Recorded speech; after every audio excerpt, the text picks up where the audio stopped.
Hey guys, welcome back to the shop. Frank here. We're working on the Cadet build. This is 1972 Cub Cadet 128 with a rear PTO. The major objective of this project is to have a working tractor with a bush hog, a scaled down bush hog on the back of it. So in order to operate a bush hog on this tractor, we need a 3-point hitch, category 1 3-point hitch, so we're building that, and we need hydraulics. So we're adding hydraulics to this tractor. Last episode, we finished mounting the hydraulic pump to the front of the tractor. It'll be driven by the PTO on the front of the tractor, belt driven by the PTO. And we're back on the 3-point hitch. We're mounting the hydraulic cylinders for the lift arms for the 3-point hitch. So that's where we are. Brings you up to date. We're going to jump right into that, so stick around.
All right, so this is 1/2 inch thick. I don't know if this is going to bend it.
Well, I'll tell you, that's all that can do. But I think it's enough. So, I mean, it offsets it by at least 2 inches. And with the wheel spacers, I think that's going to be fine.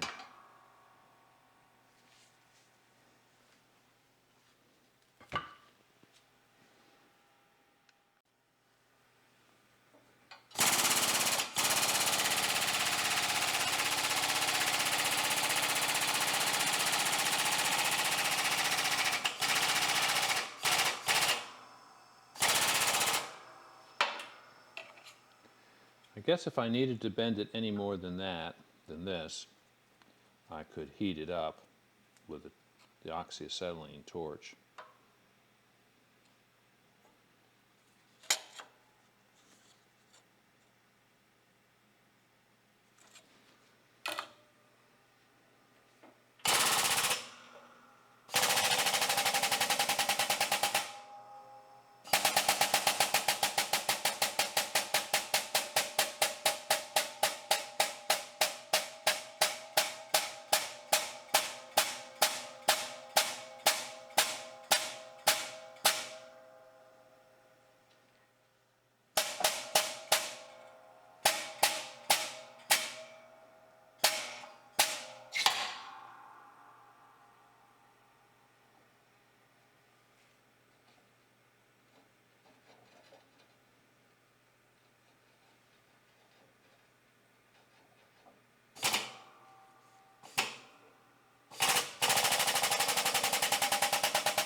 All right, so I've got the two arms. They're pretty close, so I think they'll work fine. So I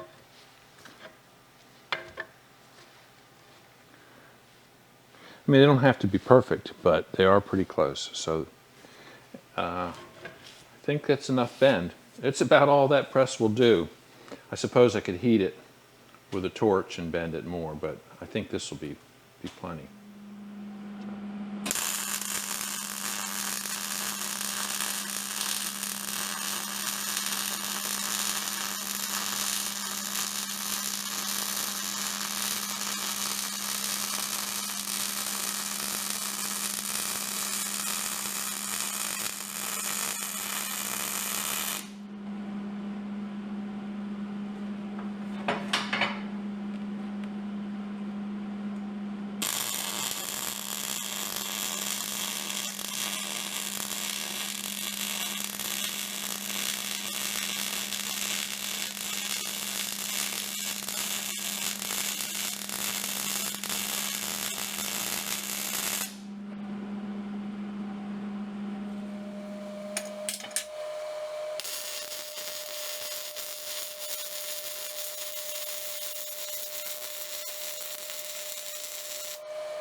Okay. They're done.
I've got the top link assembly set up here in the fixture table. Square. I'm going to go ahead and tack it together here.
Looks good.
All right, that's all welded up. We'll let it cool off and put it on the tractor. So ultimately,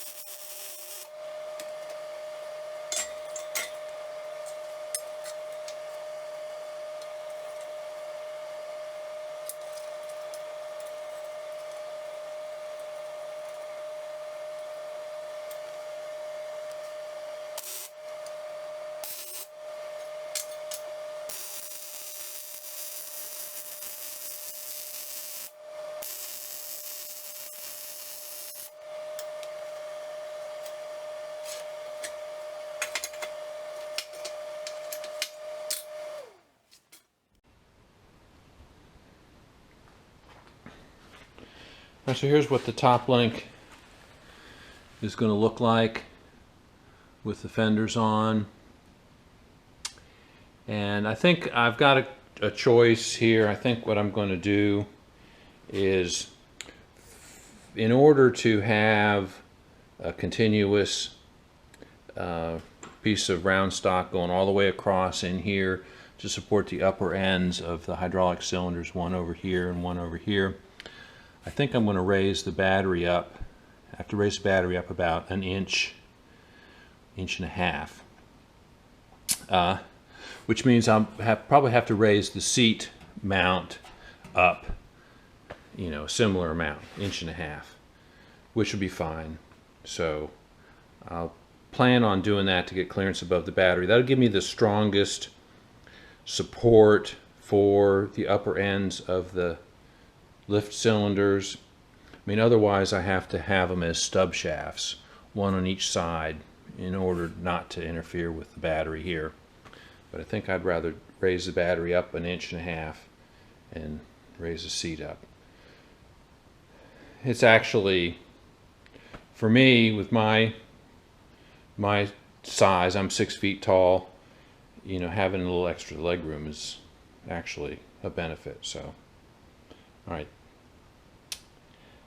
I'm going to clearance the inside of the fenders. I'll cut a small semicircle out on each side, and that'll give me access to slide the upper cylinder support rod all the way through without having to take the fenders off. All I have to do is pull a wheel, and I have access inside here to do it. So I'm just going to cut a semicircle out right there.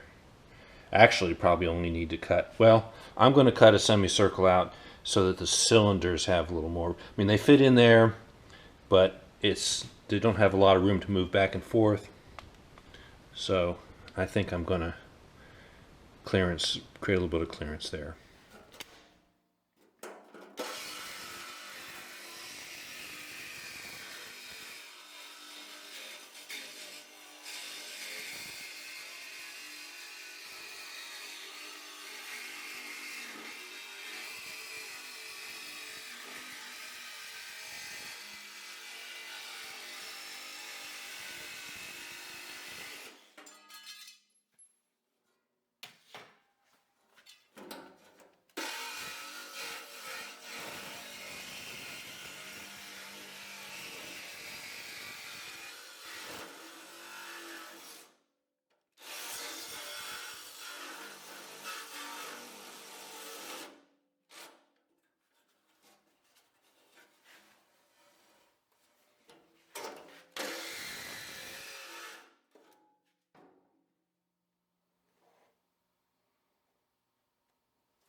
We'll glue in a new shelf for the battery.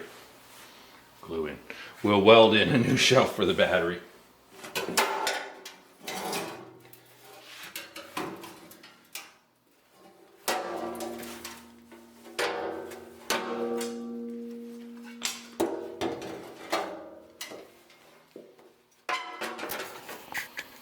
I've got a coat of primer on the lift arms and the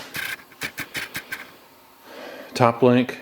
I'm using this Rust-Oleum Rust Reformer, which is a good primer and takes care of any minor rust, though there's really no rust on any of these parts, but this is a good primer. I like it. So we'll let that dry. Meanwhile, let's put the belt on the hydraulic pump.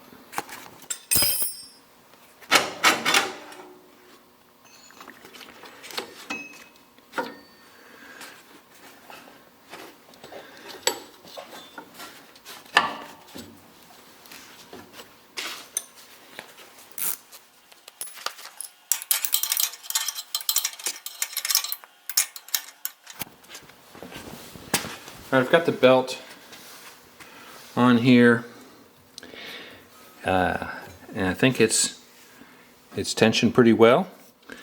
And I'm going to go ahead and spin the engine over with the jump pack.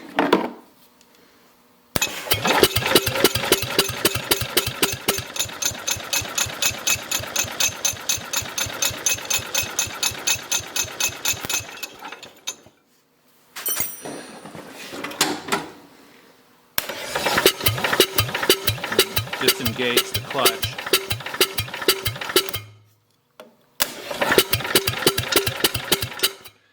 And it doesn't run the belt. Engage the clutch.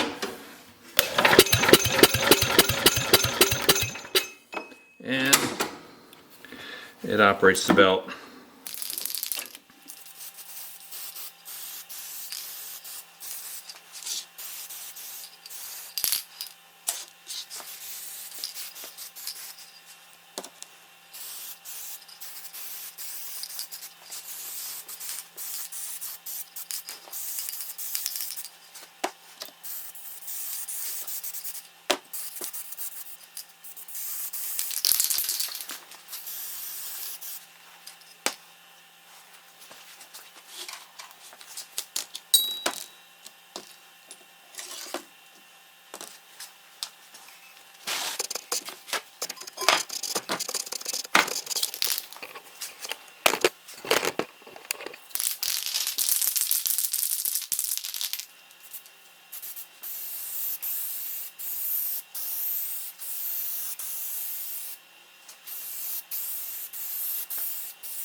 Alright, so that gets a coat of paint on everything. I'll have to wait for the top link to dry some more before I can get a coat of paint on it. But I'll get it. This is the hydraulic tank. There's the fill. You can see the fins for cooling. And then there's a filter. And then these connections. To be honest with you, I don't know what the connections do yet. It did not come with an instruction book. I'm going to say that one of them is suction to the pump, and that is going to pull through the filter from inside the tank. And the other three are probably returns to the tank. Going to have to figure out what they are, and likely plug a couple of them, so we won't use them all. So it holds 1.5 quarts, and I think it's going to be fine. We just need to find a good place to mount it. All right, so thinking about how to mount this tank, probably the best place for it would be right there. Gives me plenty of clearance for a foot underneath it, access to the filter for changing the filter. The hood will be right here. So I think that's probably the best spot for it. What's going on? Huh? Huh? What's going on? What's going on with you? Huh? Huh? Here, come here. Sit. Sit. Oh. Come here, Butchie. Here, Butchie. Sit. Sit. Sit. Sit. All right. Here, you turn around. You sit too. All right. Well, you're not going to turn around, but you're going to sit. Good boy. Good boy.